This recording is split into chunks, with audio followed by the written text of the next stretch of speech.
Iran डंके की चोट पर इजराइल पर बड़ा हमले का ऐलान करने लगा है।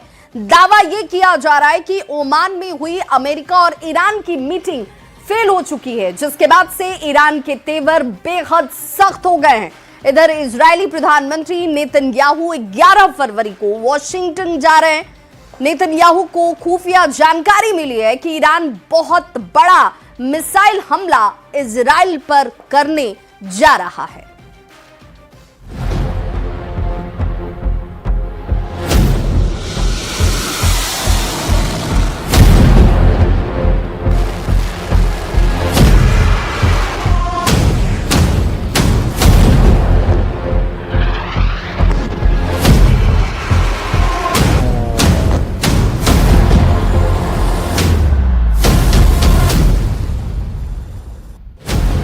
वॉशिंगटन भागे नेतन्याहू, खामनेई का मिसाइल युद्ध।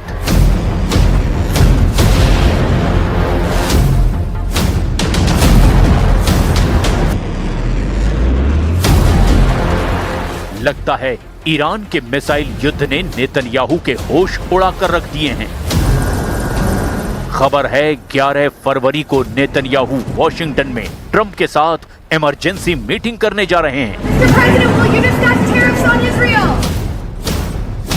खौफ में इजराइल 30 दिन में बनाई 3000 ईरानी मिसाइल।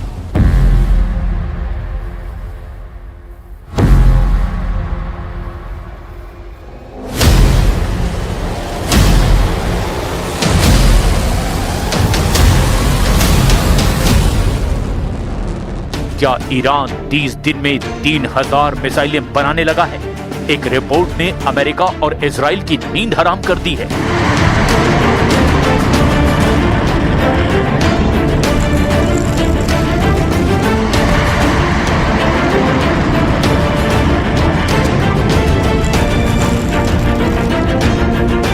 खुफिया एजेंसी मोसाद का दावा, परमाणु दहलीज पर ईरान।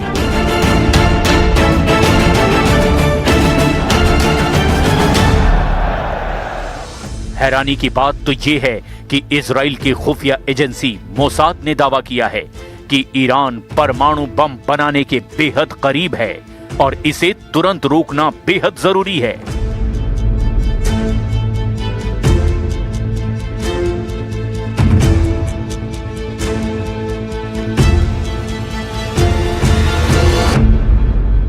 ओमान में वार्ता फेल, अब पहला निशाना इजराइल।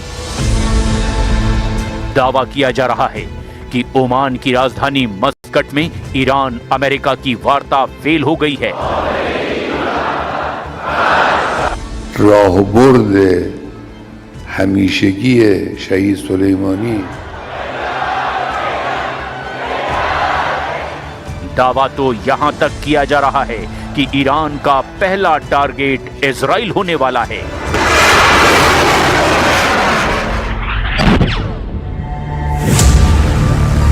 फारस की खाड़ी में ईरान ने खौला दिया समंदर।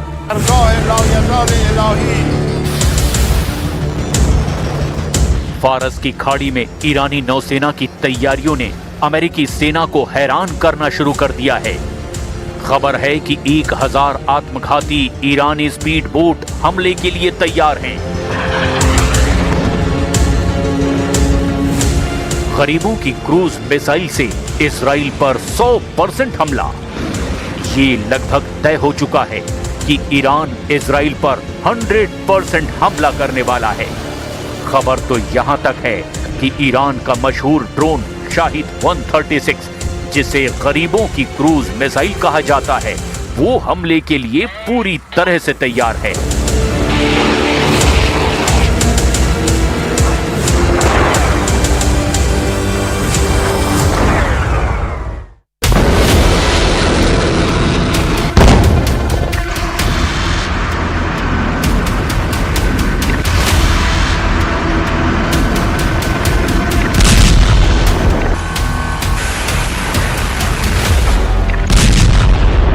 We will not allow this threat to continue. We are with you. We will respond. You have to face severe consequences.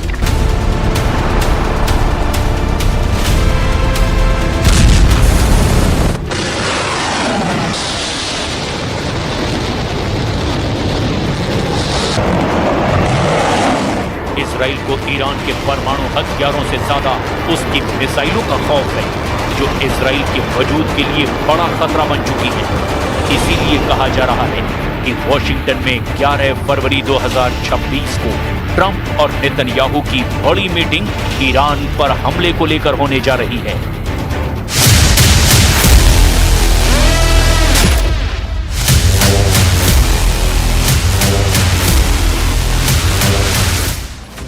Netanyahu और ट्रंप की मुलाकात के 3 मुख्य कारण भी बताए जा रहे हैं।